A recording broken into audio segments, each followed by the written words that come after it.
Welcome back to Packet Loss. In this episode, I'm going to be covering how to upgrade Palo Alto firewalls and how to set up dynamic updates. A prerequisite to be able to do this is having a valid license bundle through Palo Alto Networks. If your licenses are out of date, this will not work. I'll be building off my previous videos in this series, so with that, let's get started.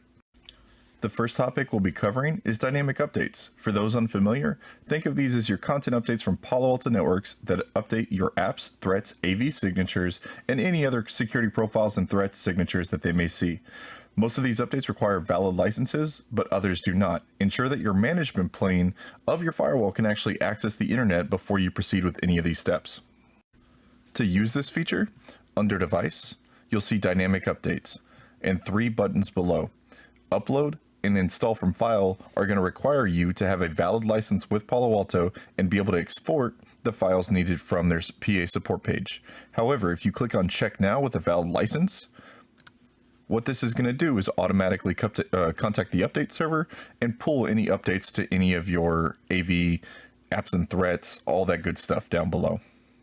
So we're going to wait for this to pull. And as you can tell, we have some new updates that we need to download and install. So I'm going to do that, and I'm going to start that. Now that we've manually downloaded and installed all applicable updates, I'm going to show you how to set up dynamic updates. So under the version column, whether it be AV, apps and threats, or whatever else you have below, you'll notice that there's a schedule option. Next to that, in my case, every day at 0100, download and install is configured. So if I click on this, what this is actually going to show me is a recurrence, a time window, an action, and a threshold. So let me go through each of these for you. So daily is going to be, do you actually want this to have a schedule at all? So if you select none, you're going to be doing manual updates every time you do this. Hourly, on the hour.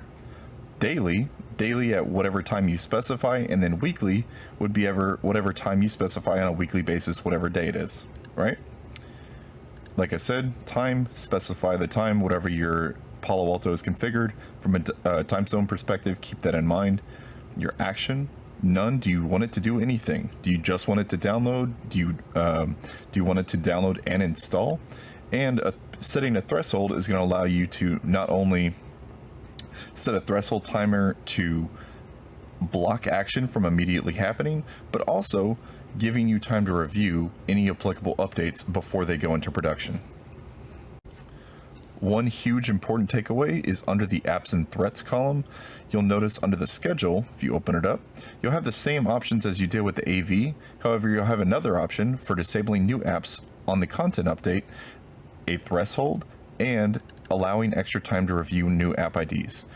I would advise that you coordinate with either your organization, your management, whatever have you, and determine what you want to actually do with these options. The reason I bring this up is because if you enable any of these options, such as disabling new apps in the content update, what this will do is possibly impact production traffic in your network.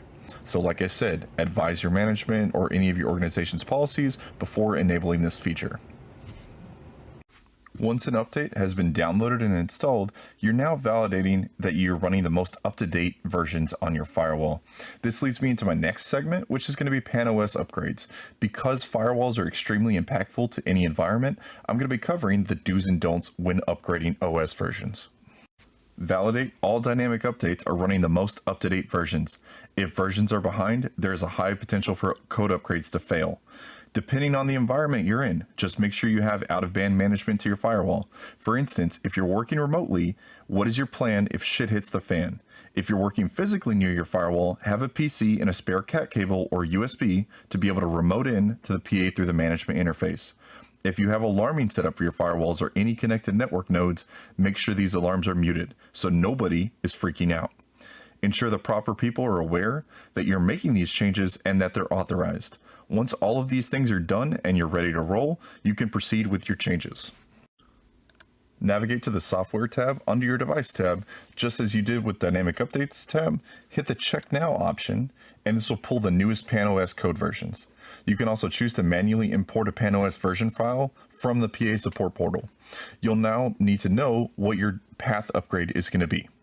The reason I say this is if you're hopping from a feature release to another feature release, for instance, from 10.0.0 to 10.0.1, you can easily do an upgrade by downloading and installing that PANOS version. If you're hopping from 10.0 to 10.2.3, for instance, you'll need 10.1 and 10.2 downloaded, but not installed.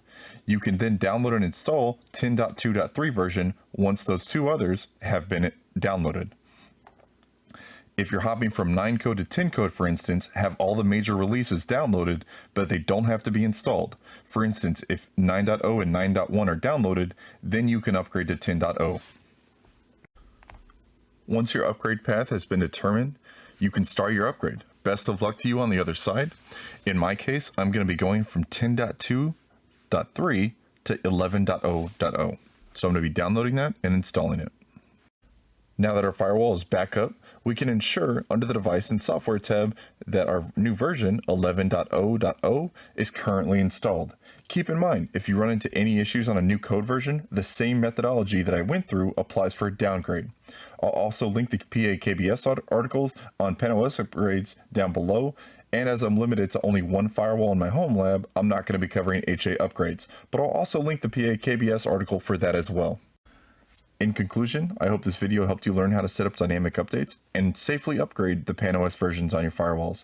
As I mentioned prior, in the video description, I've attached some useful KBS articles, and now that we're on 11 code, I plan to cover some of these newer features in future videos. Thank you again for watching, and if you have any suggestions, please leave a comment below.